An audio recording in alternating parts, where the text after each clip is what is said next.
for the first time, actually feels like a career. And since this is working for Appareo, Myriad, and other high-tech companies in Fargo, the goal now is to convince others. Give this a try. The true meaning of the holiday season can become buried under piles of presents, but one group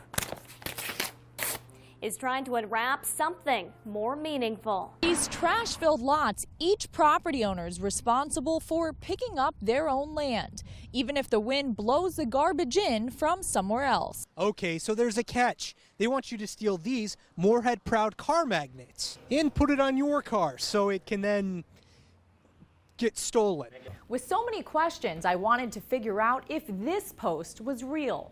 So I logged on to Facebook, messaged the user, and within minutes could have lined up a drug deal. It was an unexpected and eventful test drive. Never had something like this happen before. And looking back, they understand it could have been a lot worse. And he went 40 to 50 on spotted ice and concrete and struggled to stop. I average about 42 feet for stopping at 25. The spring melt washes in signs of planting season, but by the looks of it, that annual green is covered with garbage. Then the wind comes up and it catches in every fence. Bright workspace today at Appareo's new building near NDSU. These are the chips, the power chips. You'll find 26-year-old Alex Lee. He's carefully working on yet another of Appareo's aviation or ag electronic products.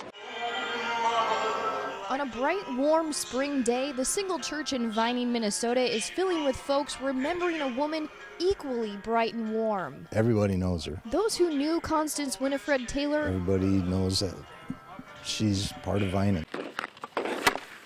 Indoor rinks to open. Zimmerman says it's a great activity to get kids out of the house. Indoor ice is limited more. With no collection Thursday, they put out more trucks to play a little catch-up, not to mention all those empty packages, boxes, and bags. Let's put it this way. And Lick Squad is not the only group the SCU labels as an active area gang. Area law enforcement says 96 different street or motorcycle gangs have passed through the metro in recent years, to this point largely undetected. At the most, the jail is equipped to house 64 female inmates, but that assumes every prisoner classifies proportionally to minimum, medium, and maximum security.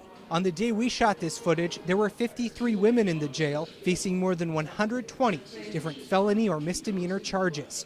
State Patrol be patched to LTAC 1 for a vehicle not stopping northbound Highway 59 from Elbow Lake. Police say that isn't cement they're trying to break through, it's rock-solid dirt. The actual sod had frozen and the ice push had pushed into the sod.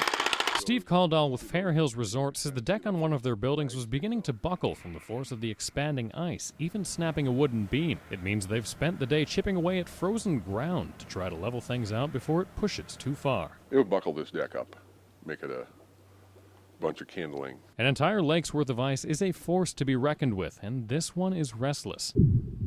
Caldall says if there was a foot of snow on the ground, they'd have nothing to worry about. The cover would keep the ice at a stable temperature. But since it can actually be seen in many places on the lake, a day in the 30s can mean trouble. Luckily, last night we got an inch of snow, and that might save us a little bit. But if the sun were to come out now, it would probably move a lot. Docks also had to be pulled away from the rising shoreline to keep them protected. As for the main building, Caldall says they aerate the water in front, preventing the ice from pushing in. But as for everywhere else, all we can do is just monitor it on a daily basis, and if it really starts moving hard, we just kind of have to get out of its way. The move to kill a bill that would have outlawed discrimination based on sexual orientation is really grinding some gears at the Red Raven Espresso Parlor. It's silly to deny anybody in our community the ability to, to be themselves and to have access to all the rights that I, as a white heterosexual man, have access to. That's why a day after the measure to ban discrimination failed, the Red Raven is brewing up a ban of its own. Effective immediately, if you're among those who voted against Senate Bill 2279, you'll be shut out completely from the coffee shop. And we're only basing that on their age, their gender, their race, their beliefs, the color of their skin, their religion, and disability. But no voters can get special privileges. They're welcome to come in if they're accompanied by a lesbian, a gay, a bisexual, a transgender, a queer, an intersex person, or an asexual person. Sound a little absurd? That's what many here think about the thought process of these lawmakers. We're just highlighting the shamefulness of those who voted against it. Word of the coffee shop's ban has been spreading, and even leaders from a state labor and industrial organization are stopping by for their coffee breaks. We support all working people in North Dakota, and this business obviously supports all people.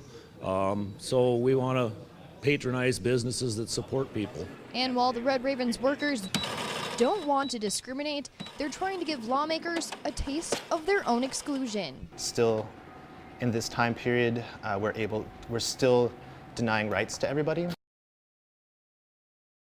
We met when I was probably 19 in my sophomore year of college, and I always thought he was really cute and everything. Many love stories start out feeling like fairy tales, but some end in heartache. He was a really nice guy. I mean, I didn't see anything negative about him initially.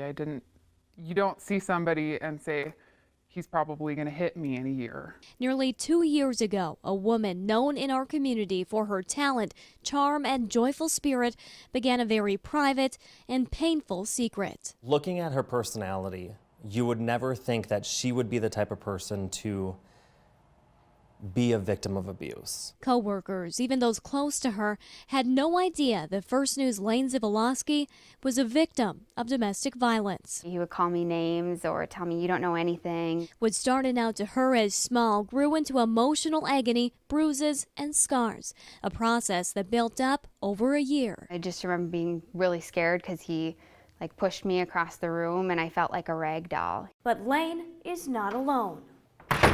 Behind closed doors, more than 12 million men and women in the U.S. are victims of abuse, and only a small fraction speak up. It's such a hidden problem. People don't talk about this. The Rape and Abuse Crisis Center says while 1 in every 3 to 4 women are abused, only 1 in 10 seek help. Abusers aren't awful people. The partner who's not abusive in these relationships will love them. And all they want is for the abuse to stop. That is something Lane was familiar with, but she found the strength to seek help and press charges, to which her abuser pled guilty in March. It's now been 10 months since she decided to leave, and in that time, she's gained a feeling of redemption she's put into writing. Love doesn't feel like being forced to say I love you after being abused. Love doesn't feel like being pulled by the hair. Love doesn't feel like being afraid and trying to protect yourself from someone who is supposed to be protecting you. Bravery, courage, 2 words that come to mind talking about Lane coming forward and talking about this. It really brings a dark subject to light.